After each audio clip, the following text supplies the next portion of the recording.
우리 서로 인사합시다. 할렐루야. 예, 반갑습니다. 보고 싶었습니다. 예, 감사합니다. 방송실 국을 띄워주세요. 오늘 가정은 말씀은 믿음의 가정이라는 제목으로 은혜를 받고자 합니다. 성경은 룻기죠, 룻기. 예, 사사기 다음에 룻기 이렇게 나오잖아요. 이 룻기의 저자는 잘 알려지지 않았지만 탈무드 그 전승에 의하면은 사람들이 사무엘이라고 한다고 그래요.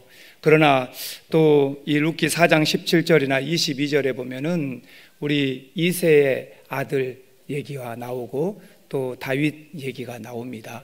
그렇게 본다면 사무엘은 다윗보다 훨씬 이전이니까 그렇게 본다면 어쩌면 기록을 안 했을 수도 있겠다는 추측도 되어져 봅니다. 그런데 확실한 거는 누가 했는지 정확하지는 않지만 그래도 확실히 알 수 있는 건 사사시대에 그랬다라는 사실은 알 수가 있습니다. 예, 지금 띄워주세요. 예, 제가 할게요. 예.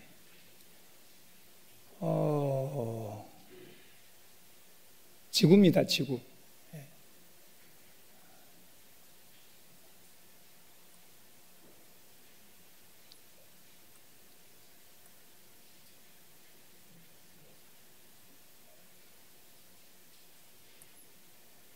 조금만 더 갈게요.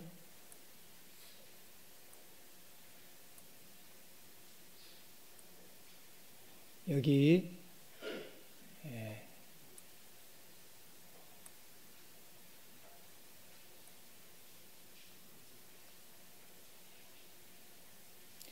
여기가 지금 사우디아라비아이잖아요. 여기가 시나이 반도이고 여기가 홍해이고 지중해로 들어갑니다. 그러면 여기가 어디입니까? 여기가 이집트, 여기 있는 이 물줄기가 나일강입니다. 그리고 여기가 이스라엘입니다. 여기가 사해바다, 여기가 갈릴리 바다. 이 강의 가운데 흐르는 강은 요단강. 몇 킬로? 104킬로. 예. 여기 보면 여기가 예루살렘이 여기가 있잖아요. 위에 베들레헴이 있어요. 베들레헴에서 이쪽으로 건너가면 구약시대, 지금은 여기가 요르단이잖아요. 요르단인데 요르단의 수도는 암만 애우려고 해도 안 외워져요. 예, 암만이에요. 예, 아시고 이 요르단에 지금 그때 당시에 여기가 사사시대 때만 해도 모압이 살고 있었어요. 모압 백성들이.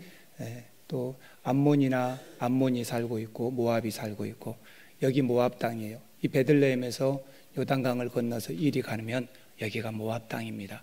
자, 내려주세요.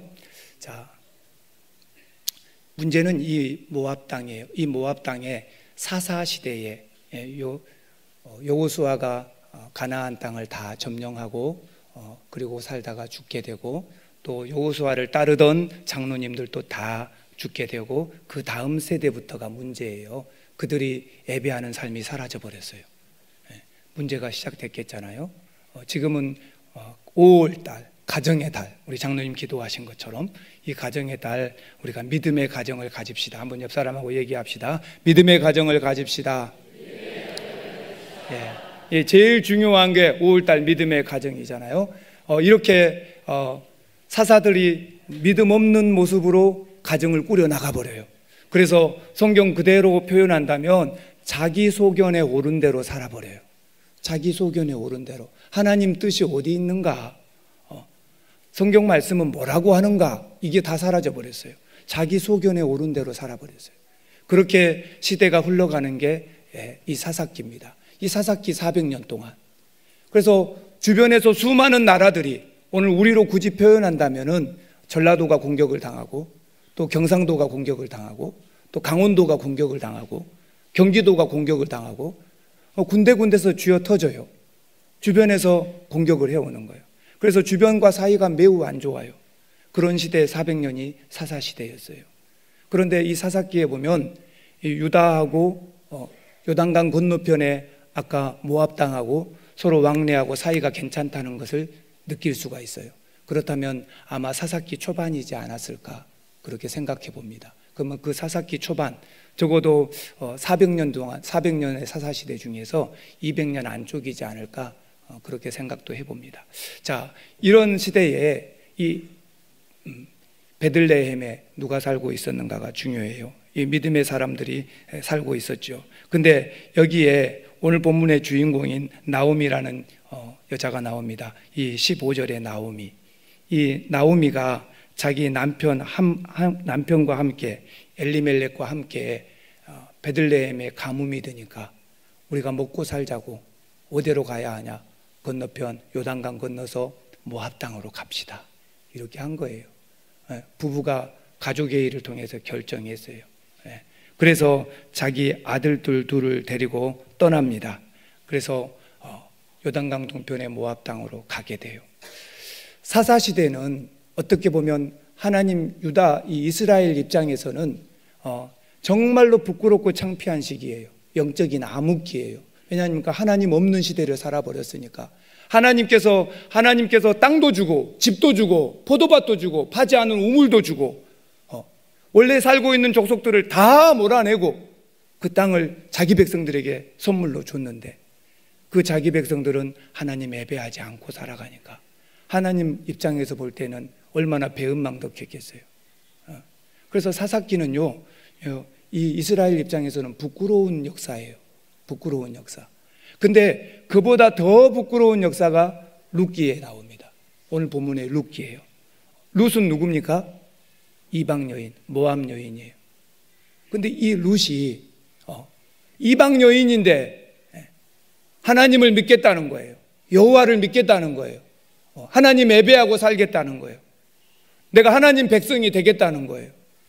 그러니 자격 있는 자들은 전부 다 하나님 나 몰라라 하고 자격 없는 이방인이 내가 하나님 예배하고 섬기고 살겠다고 하니까 하나님께서 자격 있는 자들을 다 밀주시고 자격 없는 자를 택하여서 자격 있는 자로 만드시는 게 이 룻기서의 하나님 사랑 이야기입니다.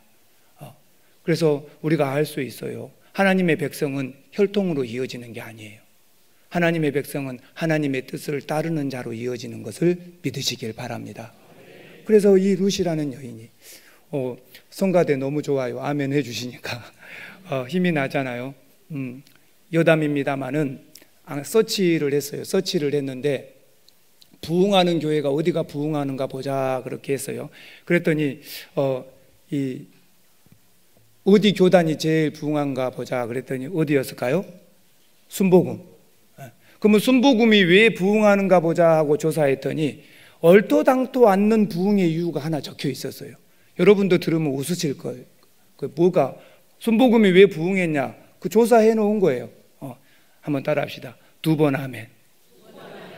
이 얼토당토 않은 얘기인데 이것을 이유로 꼽았어요. 그 목사님이 이렇게 합시다 그러면은 우리는 아멘 이렇게 하잖아요. 순복음은 그렇게 안 해요. 그렇게 저렇게 해요. 그 2번 아멘이 교회 부흥의 이유다. 순복음 교단이 더 부흥하는 이유를 거기다 뒀어요. 근데 여러분도 우리가 연습으로 한번 해봅시다. 하나님 백성으로 삽시다. 부흥하겠는가 제가 본 거예요. 근데 2번 아멘이 순복음이 부흥하는 이유 중에 하나로 꼽았어요. 근데 우리가 볼 때 웃음이 나오지만 한켠으로 보면 좀 그럴듯한 이유도 돼요. 그렇구나. 목사님이 1부 예배 말씀 전하기가 쉽겠습니까? 2부 예배 말씀 전하기가 쉽겠습니까? 예, 2부 예배가 훨씬 편해요. 너무너무 좋아요. 이렇게 생각할 거예요. 1부는 몇 병 안 되고 2부는 사람이 많은데 사람 많은 게 힘들지 사람 적은 게 전혀 안 그래요. 전혀 안 그래요. 영적인 거기 때문에 반응이 있어야 돼요. 근데 일부 예배 때에는 사람이 얼마 없으니까 분위기가 차분하고 또 아침이 일찍이잖아요. 지금 2부 예배 때가 훨씬 좋아요. 여러분도 마찬가지예요. 어떻게 보면 자격을 갖추고 있는 자기 백성들은 하나님 나 몰라라 하고 우상숭배하고 살고 자격이 없는 이방 여인이 나 하나님 백성 되고 싶고 하나님 예배하고 싶습니다. 이게 한 개 룻기서거든요. 이게 룻기서예요. 하나님 입장에서 볼 때에는 너무너무 사랑스러운 모습이겠죠. 그러나 이스라엘 입장에서 보면 너무나 부끄럽겠죠. 우리가 가져야 할 자격을 저 사람이 갖는구나. 기가 막히죠. 기가 막혀요. 우리 아버지가 등치도 크고 욕심이 많으세요. 어렸을 적부터 우리 아버지가 180이 넘고 등치도 크고, 지금도 우리 아버지하고 80이면 제가 져요. 근데 76세. 근데 나를, 그 초등학교도 안 간 나를 초등학교 2, 3학년 때로 기억하네요. 나를 앞에다 앉혀놓고 탁 찌고 그 품속에다 집어넣어놓고, 나는 쬐깐했어요. 넣어놓고 산수를 가르치는 거예요. 근데 나는요, 산수 공부가 하나도 안 돼. 왜냐하면 하나 틀리면은 어떻게 되겠어요? 이 아버지한테 나만하지를 못하니까 무서워서 그냥 막 기냐 안 기냐 그러면 그냥 놀래갖고 예 막 하는 거죠. 그래갖고 아버지가 찌고 안에 넣고 막 아들이라고 가르치는데 나는 주눅이 들어서 공부가 안 되는 거예요. 근데 놀러 온 내 친구는 우리 아버지 그 등 뒤에 서가지고 나는 아버지 품속에 들어있어요. 이렇게 우리 아버지가 막 설명을 해주고 있으면 이렇게 어깨 너머로 보고는 서가지고 우리 아버지하고 나는 앉아있어요. 이렇게 해서 보고 그래서 그렇구나 걔가 그러는 거예요. 우리 아버지가 성질 나겠어요? 안 나겠어요? 나는 저 친구가 미워 죽겠어 진짜. 집에 가지. 하나님 아버지 마음을 좀 생각해 봅니다. 내 아들, 내 백성 품속에 집어넣고 먹이고 입히고 싶어서 그 안달인데, 안달인데 그네들은 우상 숭배하고 살고 저기 남이 어깨 너머로 보고 나 하나님 섬기고 싶다고 하니까 얼마나 이스라엘에게는 모욕적이고 치욕적인 역사입니까? 이게 룻기서예요. 그래서 이 엘리멜렉 남편 그리고 가정 나오미 아내 둘이서 말론과 기럨 두 아들을 데리고 가뭄이 드니까 모압 땅으로 가버렸어요. 이방 땅이죠. 기가 막힌 건 두 아들들이 거기서 둘 다 결혼을 하는데 이방 여인하고 결혼을 합니다. 그러게 살다가 행복할 것 같았는데 남편이 죽어버려요. 그리고 두 아들도 죽어버려요. 누구만 남았어요? 여자 셋만 남은 거예요. 미망인 셋만 남은 거예요. 얼마나 기가 막혀요. 기가 막히죠. 그때에 나오미가 결정합니다. 그때가 베들레헴에서 온 지 10년째 되는 해거든요. 나 돌아가야겠다 결정을 해요. 내 고향으로 가야겠다. 그리고 두 며느리를 불려다 앉혀놓고 얘기합니다. 나 고향으로 돌아가려다. 그러니 너희들은 가거라. 이렇게 얘기해 주는 거예요. 친정으로 가거라. 친정으로 가라. 이렇게 얘기해요. 사실 둘을 데리고 간다는 것은 힘든 일이에요. 왜냐하면요, 지금도 외국인이 한국에 오면은 다 쳐다봅니까? 안 쳐다봅니까? 다 쳐다봐요. 쳐다보고. 우리도요, 밥 먹으러 가서 외국인이 다른 데 옆에 테이블에서 밥 먹고 있으면 안 볼라 그래도 몇 번은 또 봐줘요. 여러분 그러죠? 네. 제가 13년 전에 대치 거기 교회 부임해서 가니까요. 아니 면 소재지인데 가는 사람마다 나를 쳐다봐요. 아니 얼마나 불편한지 모르겠어. 자동차를 운전하고 가면은 차 안에 운전하고 가는 나를 끝까지 쳐다봐요. 이렇게. 왜 저럴까? A도 없이 너무나 불편하거든요. 왜 그럴까?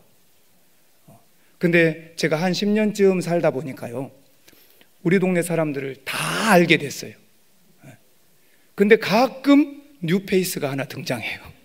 모르는 사람이 동네 하나 나타나. 누구 집 며느리다냐. 내가 보고 있는 거예요. 쟤는 누구 집 아들이다냐. 내가 보고 있는 거예요. 아, 그러구나. 나도 그랬었겠구나. 모르는 얼굴 하나 오면 다 보는 거. 너무 불편해 죽겠어. 이 두 며느리가 이방 여인인데 유대 땅으로 가게 되면 어떻게 될까요? 사람들이 온통 거기다 종교까지 다르면 얼마나 괴롭히고 따돌리고 힘들겠어요. 그러니 나오미가 결정한 거예요. 며느리들아, 고향 친정으로 가거라. 나 혼자 가련다. 너희들 결정해라. 이렇게 했다는 거죠. 근데 그때에 두 며느리가 누가 큰 며느리고 작은 며느리인지 몰라요. 근데 큰 며느리, 작은 며느리를 모르지만 오르바라는 며느리하고 룻이라는 며느리가 둘인데, 오르바가 어머니의 뜻을 받들겠습니다. 친정으로 가버렸어요. 근데 이 룻이라는 며느리가, 어머니, 저는 어머니의 하나님이 내 하나님이고요, 어머니의 백성이 내 백성이고요, 어머니가 머무는 곳에 나도 거기 머무를 것이고요, 어머니가 거기 죽어 묻히면 나도 거기 죽어서 묻히렵니다. 나 어머니 따라갈 겁니다. 나한테 오지 말라고 하지 마십시오. 막 이렇게 강권적으로 하는 거예요. 그때에 이걸 보고 결정해서 더 이상 말하지 않는 거예요. 알았다. 그러면 내가 너한테 오지 말라고 하지 않는다. 그리고 데리고 가게 되는 거예요. 이 이야기가 와서 봤더니 이 집안을 통해서 결국은 이 룻이, 이 며느리가 와서 자기의 친족 중에서 보아스라는 사람하고 결혼하고 거기서 태어난 것이 밑으로 다윗이 태어나게 됩니다. 할렐루야. 그래서 결국은 성공한 집안이 되는 거예요. 이 이야기인데 오늘 본문은 여기서 이 결정을 하게 되는 과정이잖아요. 이걸 통해서 우리가 오늘 믿음의 가정이라는 제목으로 은혜를 받고자 합니다. 한번 따라합시다. 믿음의 가정은 믿음이 있나 확인해야 합니다. 믿음의 가정이라고 하면은요, 믿음이 있는가 확인해 봐야 된다는 거예요. 오늘 15절에 보니까 나오미가 룻 그 며느리에게 얘기합니다. 너의 동서 오르바는 그 백성과 그들의 신에게로 친정으로 갔다. 이건 그냥 친정으로 갔다가 아니라 그들이 섬기는 신, 그 백성들이 섬기는 신, 그 족장 사회, 족장 부족 국가에서는 그 족장이 섬기는 족장신이 대단하거든요. 그걸 바꾼다는 게 얼마나 어려운 일인지 몰라요. 그래서 다시 그들은 자기들이 섬기는 그모스 신을 섬기러 갔다는 거예요. 다시 옛날로 돌아갔다는 거예요. 그러니까 너도 동서처럼 너의 친정으로 가거라. 그리고 백성들과 함께 친정이 섬기는 그 신을 섬기고 살거라. 나오미가 이렇게 했다는 거예요. 근데 이 나오미의 이러한 말은요, 단순한 말이 아닙니다. 한번 따라합시다. 며느리를 데리고 가려면 하나님 믿고 살아야 되고, 유대 사회에 적응해야 되고, 어떠한 일이 있어도 믿음으로 살아야 하니까 믿음을 확인해야만 했습니다. 할렐루야. 그래서 룻은 룻에게 믿음이 진짜 있는가 확인해 봐야 한다는 거예요. 네 동서 오르바는 갔다. 그들의 신을 섬기러 떠났다.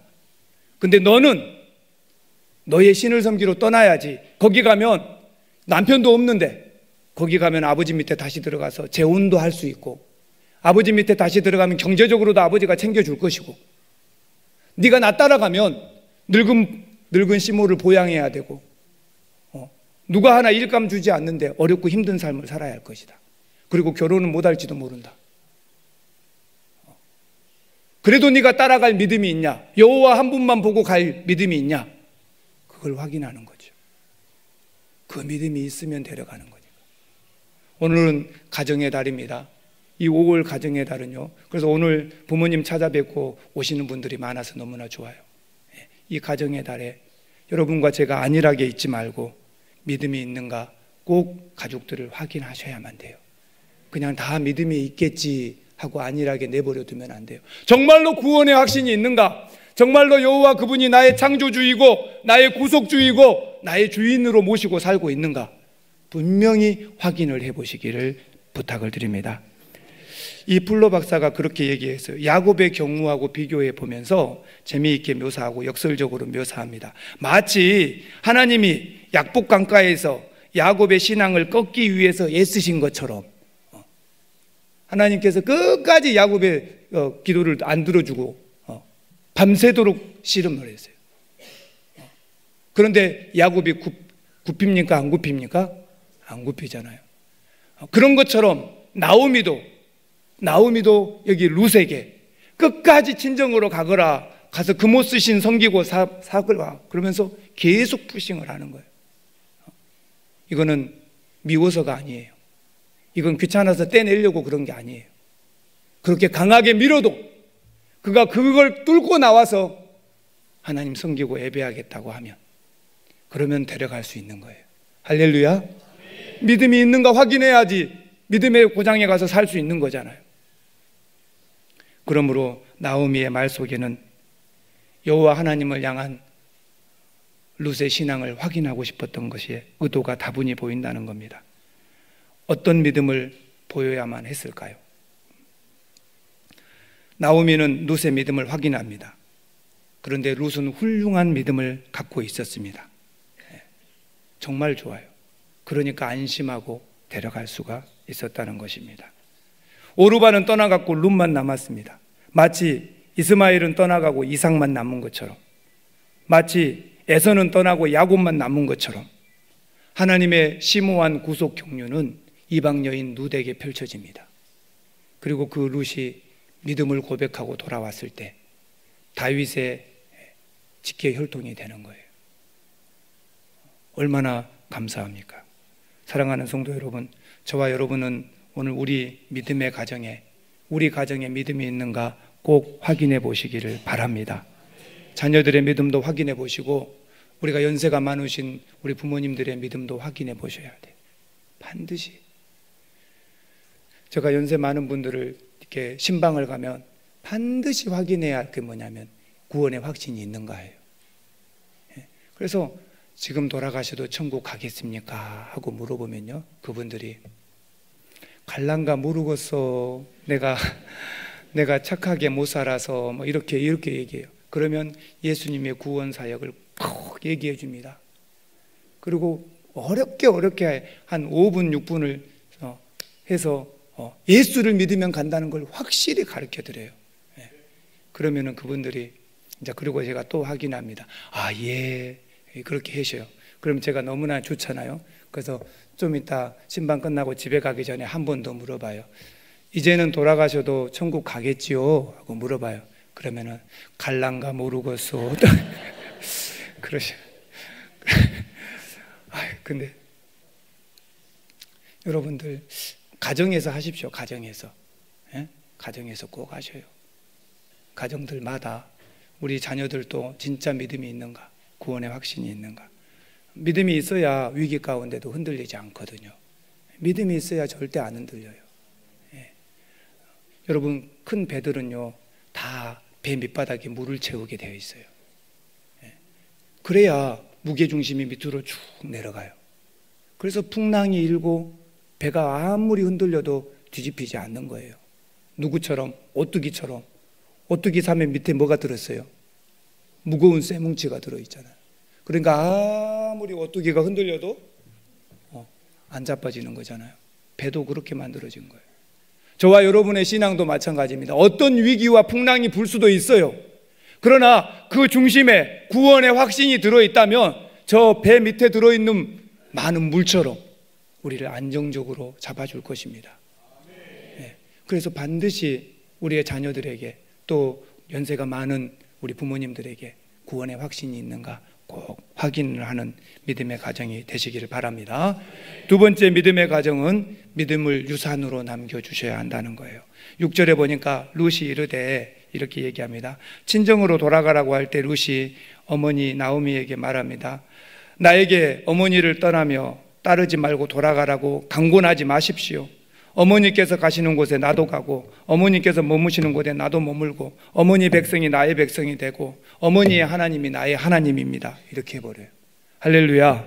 예. 이렇게 얘기해버려요. 룻은 이렇게 멋있는 신앙 고백을 합니다. 진실로 여호와만이 참 하나님 되신다는 것을 그는 고백을 해버리는 거예요.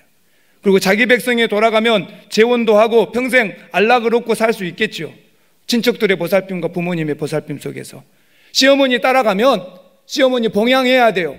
우리는 알잖아요. 진짜로 돌아와서 남의 집 추수하고 있으면 가서 이삭 주워야 돼요. 그 이삭 주운 것 가지고 부지런히 까불고 끼질해서 그걸로 조금이라도 끼니를 연명하고 살아야 돼요. 비참하잖아요. 근데도 불구하고 그러면 우리가 물어요. 그러면 이 룻의 믿음은 어디서 왔는가? 의문을 던져봅니다. 그러면 룻이 왜 이런 믿음을 갖게 됐는가? 여호와라고 이름을 부르잖아요. 신명을 여호와라고 부르잖아요. 이 신명을 여호와라고 부르는 것은 유대인들만 가지는 습성이에요. 하나님을 여호와라 부르는 것은 유대인들이 가지는 습성이거든요.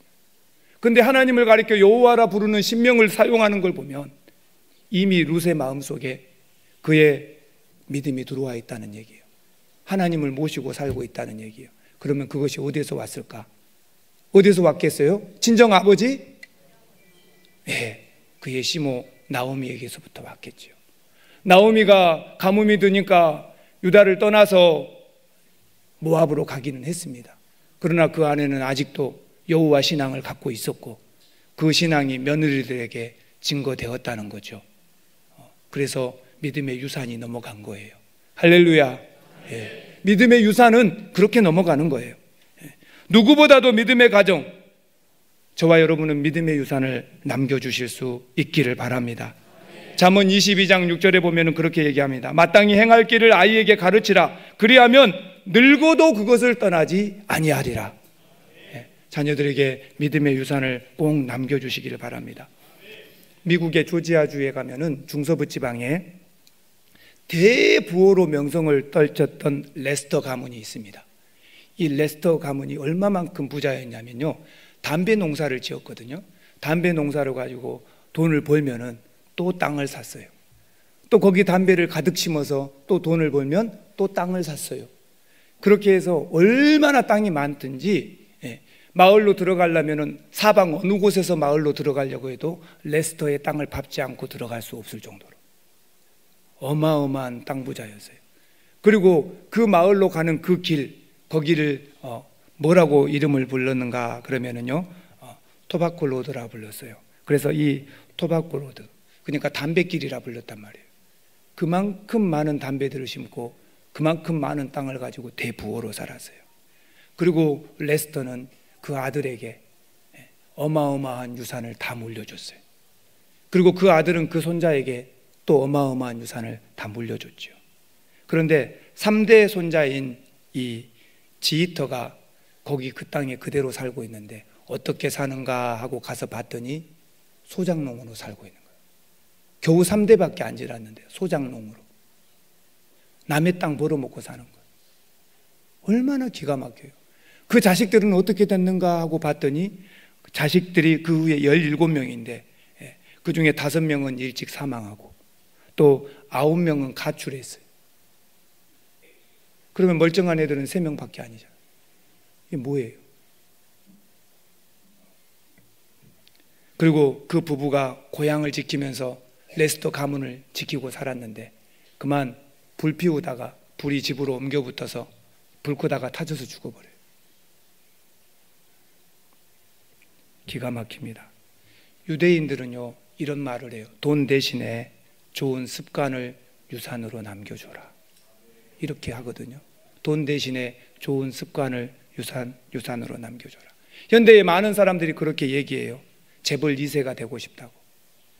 재벌 2세가 되고 싶다고. 그걸 부러워해요. 근데 부모가 많은 재산을 남겨주는 것보다 은근히 그걸 바라고 있겠죠. 근데 그것보다 유산은 물질만이 유산이 아닙니다. 한번 따라합시다. 내 생 자체가 유산입니다. 이거 생긴 것 자체가 우리 아버지 유산이에요. 내 품성 자체가 아버지 유산이에요. 유산은요, 건전한 육체와 정신, 그리고 신앙, 그리고 교훈, 그리고 명예와 덕, 전부 다 유산이에요. 여러분이 돈을 유산으로 남겨주려고 하지 말고 좋은 부모로 그걸 유산으로 남겨주십시오. 그보다 더 큰 유산은 부모가 하나님 섬기고 예배하고 사는 것을 유산으로 남겨주시기 바랍니다. 진짜 힘들 때마다 우리 자녀들이 우리 아버지가 하나님 앞에 한 것이 있지 않습니까? 그것이 힘이 될 수 있으면 돼야 돼요. 저도 목회하다 힘들 때가 있으면 도저히 내 이름으로 하나님 앞에 기도하기 어려울 때는 하나님 앞에 기도해요. 우리 아버지가 하나님 앞에 한 걸 봐서 나 좀 은혜를 베풀어 주시면 안 되냐고. 그때 힘이 또 돼요. 나는 하나님 앞에 부끄러워 이렇게 말하기가.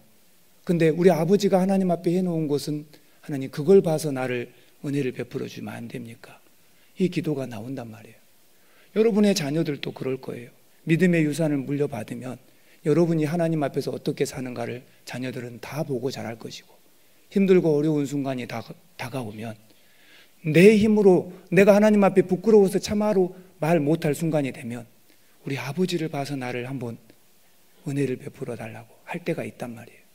그러려면 저와 여러분들은 우리 믿음의 자녀들에게 뭐를 남겨줘야겠습니까? 믿음의 유산을 남겨주시기 바랍니다.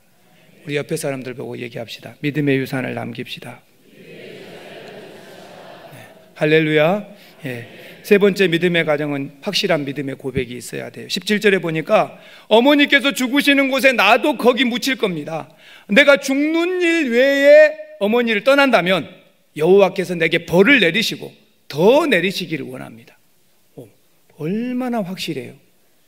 유대인들은요 여호와의 이름으로 맹세하지 않습니다. 무섭거든요. 겁나거든요. 감히 안 해요. 할 줄 알면서도 안 해요. 근데 여러분도 그럴 거예요. 저도 그럴 거예요. 감히 내가 하나님 이렇게 하겠습니다 하고 약속할 때 내가 여호와 이름으로 맹세합니다. 내가 하나님 이름으로 맹세합니다. 내가 공회 앞에서 이건 반드시 하겠습니다. 이렇게 잘 안 해요. 안 하면 사람이 문제가 아니라 하나님 앞에서 벌 받을까 두렵거든요. 안 하거든요. 근데 룻이 했어요. 확실한 믿음이라는 거예요. 절대 변하지 않겠다는 거예요. 믿음의 과정은 이런 확실한 믿음의 고백이 필요한 줄 믿으시길 바랍니다. 그러니까 이런 신앙을 근거로 하니까 확실한 신앙, 하나님 앞에서 맹세해버릴 수 있을 만큼 확실한 그의 믿음의 확신을 보여주니까 얼마나 좋아요. 히틀러의 경호원 중에 쿠르트 바그너라는 사람이 있습니다. 히틀러를 신처럼 숭배했어요. 근데 전쟁이 끝나갈 무렵에 히틀러가 자살해버립니다. 얼마나 신처럼 여기고 따랐는데 인생이 이제 얼마나 허무해요. 그래서 자기도 자살하려고 했어요. 그래서 마지막으로 커피 한 잔 마시고 자살해야겠다 하고 생각하다가 전도책자를 집어들고 거기 보니까 이거나 읽어보자 커피 마시면서 읽다 보니까 끝까지 다 읽었어요. 그래서 변화를 받게 됩니다. 내 경배 대상은 히틀러가 아니고 내가 진짜 고백해야 되고 경배해야 할 대상은 여호와 하나님이구나. 그래서 예수님을 나의 구주 삼고 마음의 평안을 찾고 그때는 사람이 달라진 생을 살게 되는 거예요. 사랑하는 성도 여러분, 그렇습니다. 확실한 자기 믿음의 고백이 있으면 믿음의 가정이 되는 거예요. 여러분 자녀들이 걱정할 필요가 없어요. 자기가 자기 믿음을 고백할 수 있는 수준이 되면 그때부터는 걱정 안 하셔도 돼요. 부모가 뭐 챙겨줘야지 뭐 해줘야지 막 우리 부모 생각이죠. 나보다도 하나님의 자녀가 되면 그가 스스로 하나님 앞에 신앙을 고백할 수 있게 되면 누가 챙겨주십니까? 하나님이 챙겨주실 걸 믿으시길 바랍니다. 예. 그래서 우리도 부지런히 자기 신앙을 고백할 수 있는 믿음의 가정이 분명히 되시기를 바랍니다. 마지막 네 번째는 한번 따라합시다. 행복을 믿음 안에서 찾읍시다. 예, 18절에 보니까 한번 같이 읽어볼까요? 18절 준비 시작. 나오미가 룻이 자기와 함께 굳게 결심함을 보고 그에게 말하기를 그치니라. 예, 더 이상 오지 말라고 말 안 해. 넌 됐어. 됐어. 그래서 더 이상 이제 뭐라고 하지 않습니다. 예, 그리고 같이 떠나게 되는 거죠. 결과적으로 이제 시험적인 형태를 띠게 되었지만 결국은 룻은 합격하고 시험에 통과해서 돌아옵니다. 그러면 물어볼게요. 오르바가 선택한 친정으로 돌아가고 금오스 신을 섬기고 살고, 육신적으로는 아버지의 보살핌 밑에서 어쩌면 제가도 했을지 몰라요. 그러나 반대로 여기 어머니를 따라온 룻은 어떻게 됐어요? 어머니 봉양하고 힘들고 어려운 인생을 시작은 합니다. 그러나 결과적으로 보면 누가 행복한 인생이었을까요? 누가 행복했을까요? 반면에 우리는 분명히 명심을 해야 합니다. 금오스 신 섬기고 바알부을 섬기고 친정에 가서 우상 숭배하고 살다가 인생이 끝나버리고 영원한 지옥에 가는 삶과, 여호와 하나님을 모시기로 하고 이스라엘 땅에 와서 하나님 섬기고 살면서 그 혈통을 통해서 다윗이 태어난 이 삶하고 누가 행복했을까? 둘 다 오르바도 그렇고 룻도 그렇고 둘 다 자기의 행복을 찾아 떠났습니다. 그러나 누가 행복일까요? 우리는 진짜 답을 알고 있지 않습니까? 행복은 믿음 안에서 찾는 것입니다. 믿음을 버리고 행복을 얘기할 수는 없는 거예요. 나 예수님 버렸더니 행복하더라, 이럴 수가 없다는 거죠. 예수 없는 행복은 절대로 논할 수가 없다는 사실입니다. 저와 여러분이 명심해야 돼요. 영국 맨체스터에 조지프 브라더튼이라는 소년이 있습니다. 공장에서 푼돈 받고 일하는 노동자였는데 맡은 일에 언제나 최선을 다했던 소년입니다. 점점 직급이 올라가고 공장의 모든 사람에게 인정받는 훌륭한 청년이 되었어요. 청소년기에 하나님을 만난 조지프는 급료를 많이 받는 일을 있지만 그걸 그만두었어요. 목사님이 되어서 맨체스터의 작은 교회를 개척하고 담임을 하게 되었습니다. 성도 수가 많지 않은 교회였지만 항상 배고프고 뭐든지 최선을 다하는 조지프 목사님의 삶은 많은 사람들에게 감명을 주게 됩니다. 사람들의 존경을 받아 노년에는 하원 의원회까지 선출되고, 그러면서도 평생 모은 재산을 베풀고 살았습니다. 삶의 마지막까지 아름답게 살고 간 조지프 브라더튼 목사님의 묘비에는 평생 그가 따르면서 살았던 좌우명이 새겨지게 됩니다. 뭐라고 새겨졌을까요? 이렇게 새겨놨습니다. 인생의 부귀는 재산이 많은 데 있지 않고 욕심이 적은 데에 있다, 이렇게 했어요. 사실 우리가 약간의 채소를 먹으면서도 가정이 행복해야겠잖아요. 서로 웃어야겠잖아요. 서로 깔깔대야 되겠잖아요. 돈이 많으면서 싸우는 집안보다 예수 안에서 살면서 행복을 누리는 집안이 가치가 있는 거예요. 진짜 뭐가 행복하겠냐고 여러분 물어보십시오. 지금은 돈 잘 쓰는 거, 그것이 행복할 수 있어요. 지금은 웰빙하는 것이 행복이라고 할 수 있어요. 좋은 거 먹고 또 평안한 곳에 가서 푹 쉬었다 오고, 누가 봐도 좋은 차 타고 다니고, 누가 봐도 좋은 직장 다니고, 그것이 인생의 행복이라고 가치를 정해줍니다. 누가 정해줬는가요? 사회의 관념이 정해줬습니다. 그런데 실제로 그게 행복할까요? 그게 얼마나 갈까요? 우리 그리스도인들은 우리가 행복을 정해야 합니다. 그리고 그 행복은 믿음을 떠나서는 절대로 있을 수가 없습니다. 행복을 어디서 찾아야 합니까? 한번 크게 합시다. 제가 행복을 어디서 찾아야 합니까? 여러분은 믿음 안에서라고 답해 주시면 감사하겠습니다. 행복을 어디서 찾아야 합니까? 믿음 안에서. 예. 감사합니다.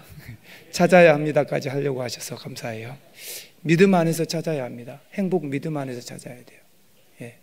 한편의 예배는요, 정말로 한편의 오케스트라를 방불할 만큼 하나님이 기뻐하시는 일이에요.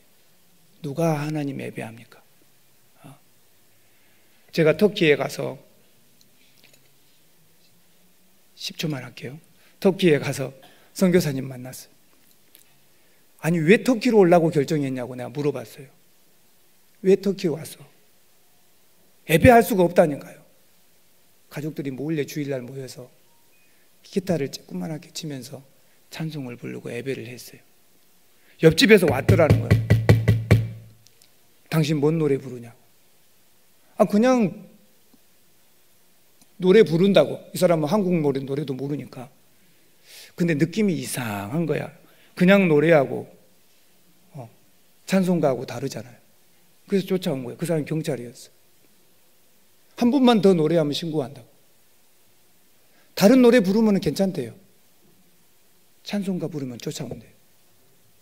그게 터키예요. 곳곳에 모슬렘 모스크가 서 있고 그 모스크 위에는 굴뚝처럼 높은 미나릿이 서 있어요.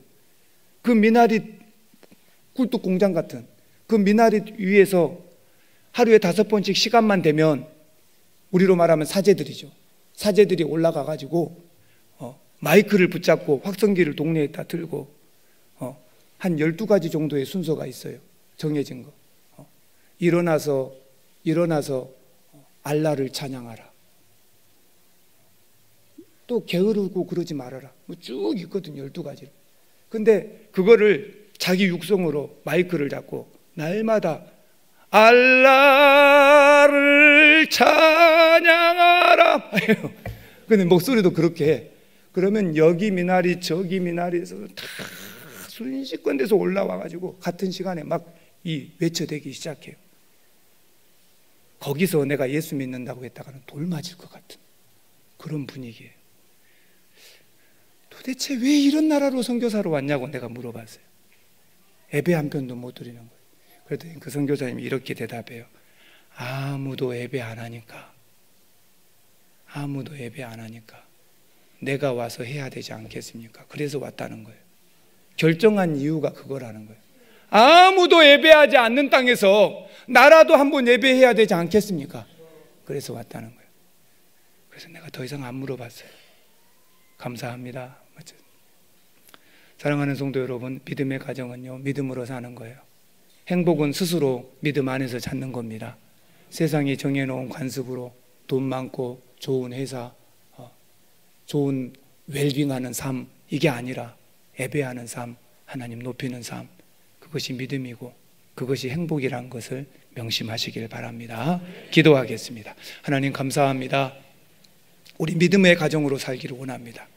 5월달 믿음의 달인데 두말하지 않고 예수만 전부로 여기고 믿음 안에서 행복 찾고 살게 하여 주시옵소서. 세상의 가치가 우리를 흔들지 못하게 하시고 하나님 예배하고 살게 도와 주시옵소서. 거기서 만족과 행복과 기쁨이 있게 하여 주시옵소서. 감사와 영광을 하나님께 돌리며 예수님의 이름으로 기도드리옵나이다. 아멘.